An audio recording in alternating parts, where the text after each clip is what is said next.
కాకతీయ ఘటన జరిగింది వేరే, ఆ తప్పని ఎన్నడో సమీక్షించుకున్నాం. కాకతీయ రైలు భోగి పార్టీ చేయలే, కొద్దిమంది వ్యక్తులు ఏమిటి రైలు భోగి పేల్చిన విషయంలో కూడా అది తప్పు జరిగింది అనేది పార్టీ నిర్ణయం కాదు. అది వ్యక్తులు వందల వేల లక్షలాది మంది ఉన్నప్పుడు వాళ్ళకు కొంత అర్థమై తప్ప ఎన్కౌంటర్లు నిరసనగా వాళ్ళు పోయి దానికి అదేదో చేసారు. కాకతీయ భోగిని చనిపోయారు, చాలా బాధపడ్డారు. సరైనది కాదు, ఇది ఎవరు చేసారు, ఇది తప్పు అని చెప్పి ఖండించినాం.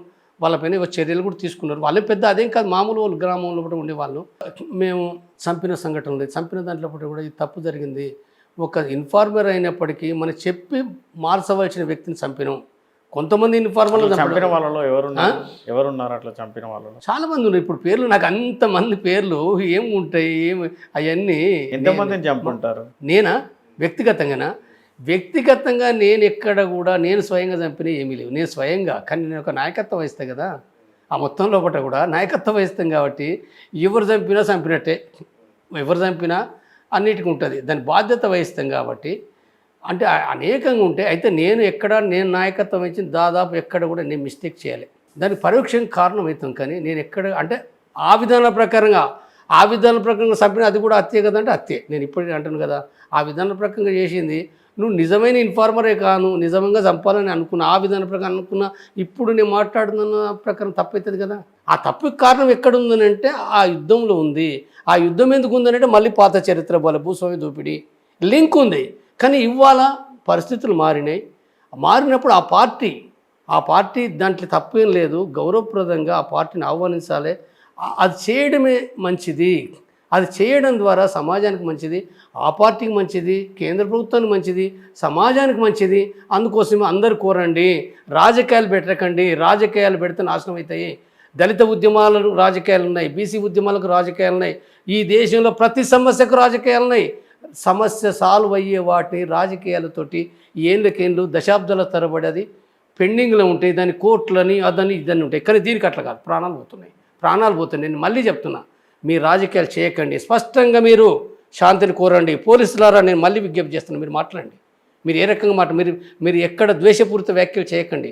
నేను లెఫ్టిస్టులను కూడా కోరుతున్నా, మీరు ద్వేషపూరిత వ్యాఖ్యలు కాకుండా ఇద్దరి మధ్యన శాంతి కుదిరే విధంగా, శాంతి సాధనకు అవసరమైన విషయాలు మాట్లాడండి. తప్పనిసరిగా శాంతి సాధనకు అవసరమైన విషయాలు అందరూ మాట్లాడాలి. ఇప్పుడు మీతో పాటు శాంతి చర్చలలో ఎవరెవరు పాల్గొంటున్నారు? ఇప్పుడు ఎవరెవరు పాల్గొంటున్నారో మా కమిటీ ప్రకటించినాం కాబట్టి ఆ కమిటీకి సంబంధించిన వివరాలు ఏవైతున్నాయో ఇప్పుడు మనకి చర్చ అవసరం లేదు.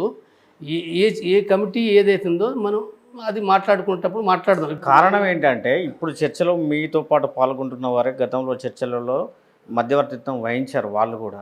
ఇప్పుడు గతంలో మధ్యవర్తిత్వం గత చరిత్రలకు దీనికి పోలికే లేదు. నేను స్పష్టంగా చెప్తున్నా, గత చరిత్రకు దీనికి సంబంధం ఉన్నమాట వాస్తవమే. గత చరిత్రలో కూడా వాళ్ళ చర్చలకు ప్రక్రియ చేసిన వాళ్ళపైన ఆనాటి చరిత్రలో అది మనం గౌరవించదగిందే, ఆ అనుభవాల నుంచి నేర్చుకోవాల్సిన విషయమే.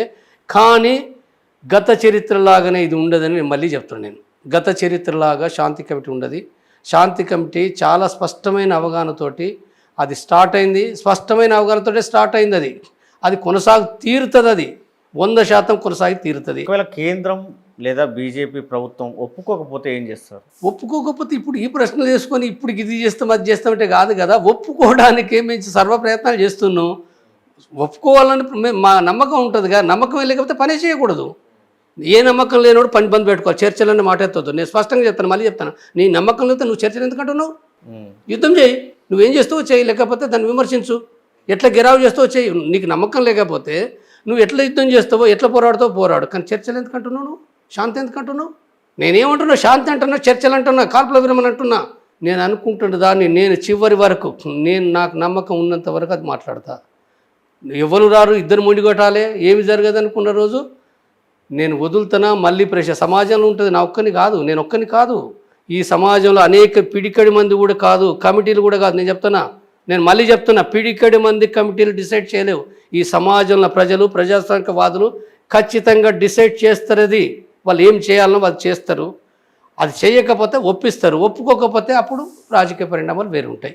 ఎవరైనా, నేను మావోయిస్టులకైనా ప్రభుత్వానికైనా, అంటే ప్రభుత్వం ఇప్పుడు ఎక్కువ మొండి వైఖరి, వాళ్ళు చాలా స్పష్టంగా ఉన్నారు. నేను భయపడి కూడా, నాకేదో వాళ్ళ చేత భయం కూడా కాదు నేను చెప్పేది. వాళ్ళ అనుకూలంగా చాలా మాట్లాడింది కాబట్టి, చాలా విషయాలు స్పష్టంగా ఉన్నారు కాబట్టి ఇప్పుడు బంతి కేంద్ర ప్రభుత్వం చేతిలో ఉంది. వాళ్ళు దిగి రావాలి. దిగి రావడానికి మేము అన్ని రకాల ప్రయత్నం చేస్తాం, మాట్లాడతాం కదా. మేము మాట్లాడతాము, రకరకాల అనేకమే కాదు అనేక మంది ప్రజాస్వామికవాదులు మాట్లాడతారు. వాళ్ళ మనసు ఎందుకు కరగదని ఎందుకు అనుకోవాలి? అదొక ప్రభుత్వంగా మరి నేను అంటే చాలా చరిత్రలో చాలా జరిగినాయి. అశోకుడు మరి మారిండు కదా. అశోకుడు ఎంతమందిని చంపిండు చరిత్రలో పుట్ట, లక్షలాది మందిని చంపిండు. ఆ తప్పోపాధి అంటే కొన్ని అబద్ధాలనే నాకు తెలియదు, కానీ ఎక్కువ మందిని చంపింది అయితే వాస్తవం. అంటే యుద్ధకాంక్షతోటి రాజ్యాకాంక్షతో చాలామంది చంపిండు. మరి ఏమైండు? మార్చుకున్నాడు కదా. మారని ఎట్లుంటారండి? ఇప్పుడు నేను మారినా కదా. ఇప్పుడు నేనే ఉదాహరణ, నేను ఆ లైన్ వదిలేసి అంటే లైన్ వదిలేసినాం కదా. అనేక మంది శాంతి అనేది అవుతుందో ఇవాళ వచ్చినప్పుడు పోలీసులు ఎవరండి? ఉద్యోగులు. వాళ్ళకి ఎందుకు ఉంటుంది? నేను ఒక అతను కలిసిండు అంటే పాత చరిత్ర చెప్పిండు, ఇది కరెక్ట్ కాదు కదా అన్న. ఆయన ఏమన్నాడు? కరెక్టే, మరి ప్రభుత్వం డిసైడ్ చేస్తే మంచిదే, ఇది శాంతి లభిస్తే మంచిదే అన్నాడు. జరగాలని కోరుకున్నాడు ఆయన ఇండివిజువల్గా కూడా శాంతి జరిగితే మంచిదని కోరుకున్నాడు. ఒకటండి, మరి అంటే ఇప్పుడు ఇవి ఎందుకు మారాయి అనుకుంటున్నాం మనం? దీంట్లో పేదల కోసం పోరాటం చేస్తున్నటువంటి మావోయిస్టులు కానీ, లేదా ఉద్యోగరీత్యా ఇటువైపు పోరాటం చేస్తున్నటువంటి పోలీస్ శాఖలో కానీ అందరూ సామాన్యులే, అందరూ పేద మధ్యతరగతి కుటుంబాల నుండి వచ్చిన వాళ్ళే. ఒకవేళ యుద్ధం జరిగినా, ఈ పోరాటం కొనసాగినా అంతిమంగా మళ్ళీ ప్రాణాలు కోల్పోయేది కూడా సామాన్యులే. ఈ విషయం చాలా స్పష్టంగా మీకు తెలుసు, సమాజానికి తెలుసు, ప్రభుత్వాలకు కూడా తెలుసు. కానీ ఎక్కడ ఇది పులి స్టాప్ పడకుండా ఎందుకు కొనసాగుతుంది అంటే ఈ వైరుధ్యం? మీరు శాంతి చర్చలను ఇప్పుడు దీన్ని ముందుకు ప్రస్తావన తీసుకొస్తున్నారు, కానీ ఈ విషయం ఇరు వర్గాలకు తెలుసు కదా. ప్రజాస్వామ్యయుతంగా పోరాటం చేయాలని తెలుసు కదా, రాజ్యాంగబద్ధంగా చేయాలని తెలుసు కదా. ఇప్పుడున్న కేంద్ర బలగాలతో మనం పోరాటం చేయలేము, ఇప్పుడు ఈ ఆధునికత, ఈ టెక్నాలజీ అంతా మనం వాటిని నిలువరించలేము, మనం ఫైట్ చేయలేమని తెలుసు కదా. ఎందుకు ఎప్పటి నుండో ఈ ప్రయత్నం కొనసాగట్లేదు? ఇప్పుడు ఈ ప్రయత్నం ఏంటంటే, నేను గతంలో మావోయిస్టు పార్టీ అవగాహన వేరు. గతంలో వాళ్ళు విముక్తి ప్రాంతాలు, గెరిలా యుద్ధము ఇది ఉన్నది, ఈ స్పష్టత ఉన్నది, వాళ్ళు చేసిర్రు, నాకు తెలుసు అది. ఇప్పుడు వాళ్ళు మాట్లాడేదంటే డిఫరెన్స్ వచ్చింది, చాలా డిఫరెన్స్ వచ్చింది. ఈ డిఫరెన్స్ వచ్చింది కాబట్టి వాళ్ళు మాట్లాడుతుండ్రు.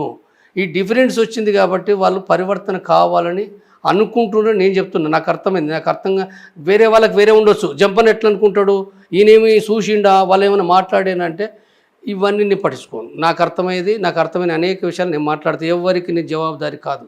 మావోయిస్టు పార్టీ నాకు తప్పని చెప్తే వాళ్ళు చెప్తారు. మావోయిస్టు పార్టీ కేంద్ర కమిటీ, మావోయిస్టు పార్టీ అభిమానులు అనే వాళ్ళకి ఏమని అర్థం కావచ్చు, నేను పట్టించుకోను. మావోయిస్టు పార్టీ కేంద్ర కమిటీ జంపన్న అవగాహన తప్పని చెప్తే చెప్పొచ్చు, చెప్పే రైట్ దానికి ఉంది. కాబట్టి ఇక్కడ వాళ్ళు ఏంటిదనే విషయాన్ని వాళ్ళు ఈ చర్చలకు వచ్చినప్పుడు, ఈ సఫలమైనప్పుడు, ఆ తర్వాత అన్ని విషయాలు వాళ్ళే చెప్తారు. నాకంటే ఎక్కువ వాళ్ళు చెప్తారు.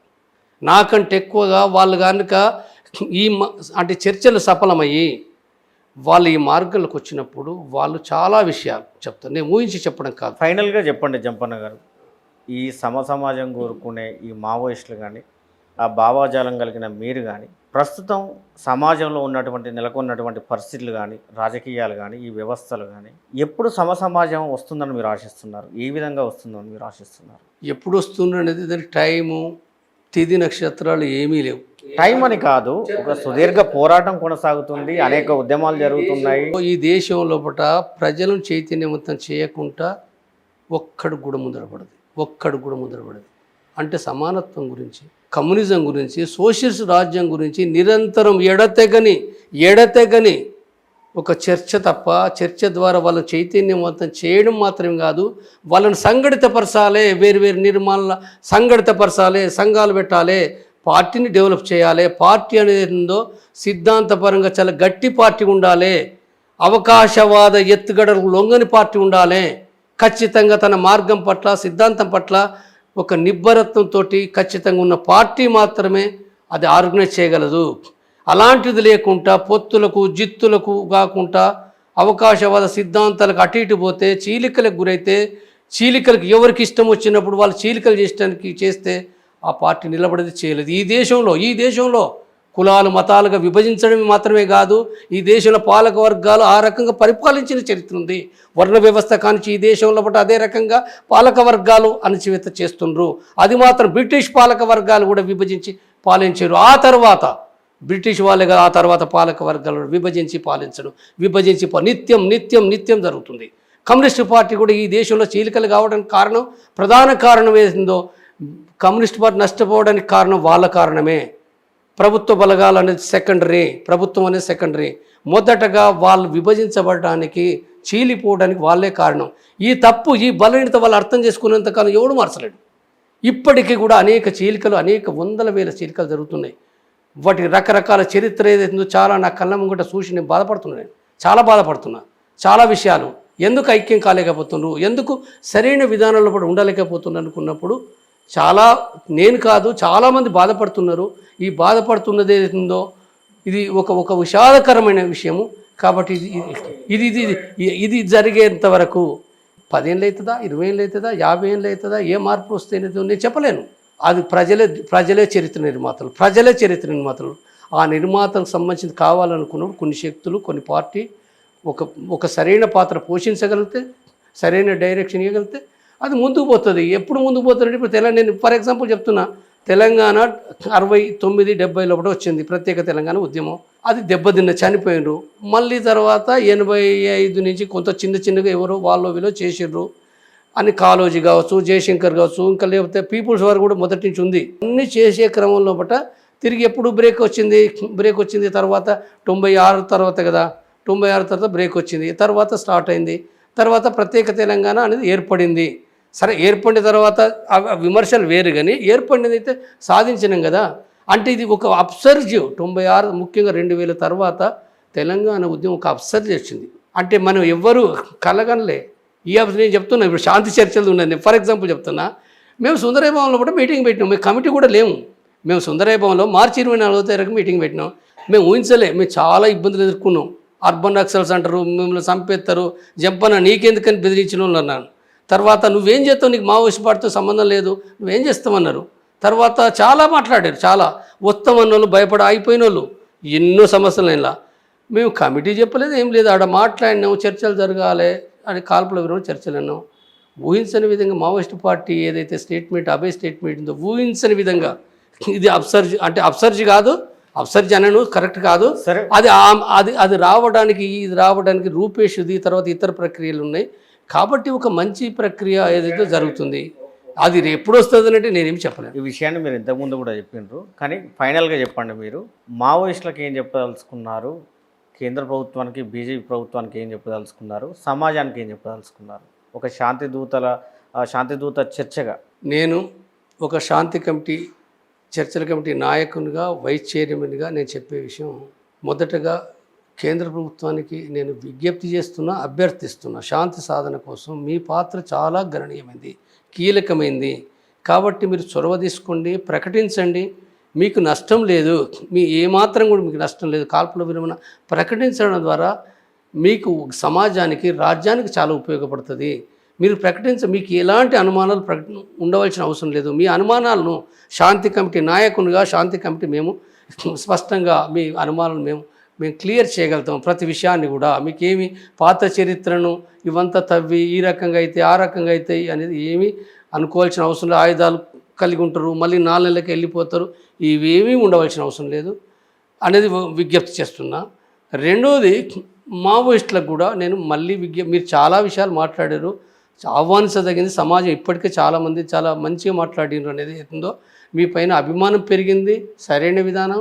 మీరు అవసరమైతే నేను చెప్తున్నా, మీరే ఆలోచించుకోండి.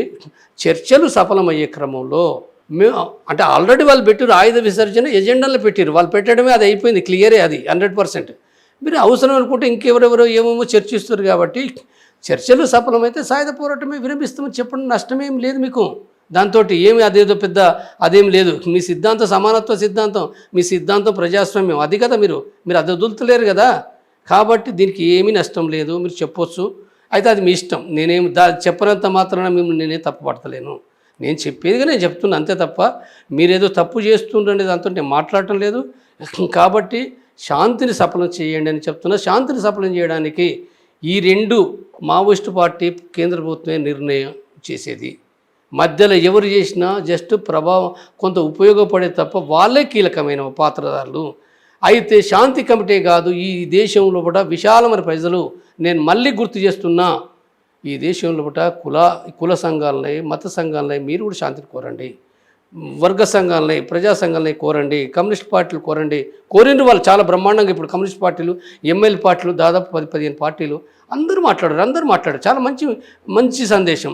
తర్వాత కాంగ్రెస్ పార్టీ మాట్లాడింది, బీఆర్ఎస్ మాట్లాడింది. బీఆర్ఎస్ కూడా కేసీఆర్ కూడా మాట్లాడిండు, రేవంత్ రెడ్డి మాట్లాడిండు. తర్వాత ఇతరులు కూడా దాదాపు అందరూ ఒకరు వెనుక మాట్లాడుతుండ్రు. దేశంలో కూడా నా ఉద్దేశంలో రేపు ఇతర పార్టీలు కూడా మాట్లాడతారు. నాకు ఉంది, అది దేశంలో చర్చ జరుగుతుంది. అవి ఏవైతున్నాయో దేశంలో కేరళలో ర్యాలీ చేసిండ్రు, ఛత్తీస్గఢ్లో కూడా మీటింగ్లు అయినాయి. కాబట్టి ఇవి పెరుగుతాయి. పెరిగినప్పుడు తప్పనిసరిగా ప్రజాభిప్రాయం పెరుగుతుంది. కాబట్టి వివిధ పార్టీలు కూడా మాట్లాడతారు. బీజేపీ ప్రభుత్వం కూడా మీరు ఏవైతున్నాయో పరిచయమైన పదజాలం కంటే కూడా ఆ శాంతిని నెలకొల్పడానికి మీరు సంయమనతోటి ప్రయత్నాలు చేయండి. మీకు క్లారిటీ లేకపోతే మీరు అన్ని రకాల మీకు ఇంటెలిజెన్స్ వ్యవస్థలే లేదా ఇతర శాంతి కమిటీ వాళ్ళు, ప్రజాస్వామిక వాళ్ళందరితో సంప్రదించండి.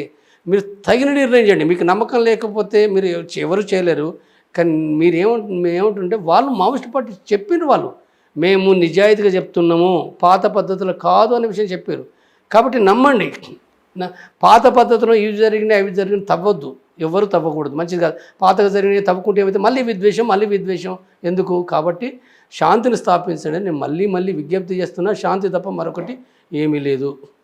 ఓకే అన్న, ఖచ్చితంగా మీ ద్వారా ఈ శాంతి చర్చలు సఫలమై ప్రజా జీవితంలోకి మావోయిస్టులు వచ్చి వాళ్ళ ప్రాణాలను కాపాడుకోవడంతో పాటు మరింత ప్రజా చైతన్యం తీసుకొచ్చి అందరూ కూడా బాగుండాలని కోరుకుంటూ థ్యాంక్ యూ సో మచ్ అన్న. Thank you.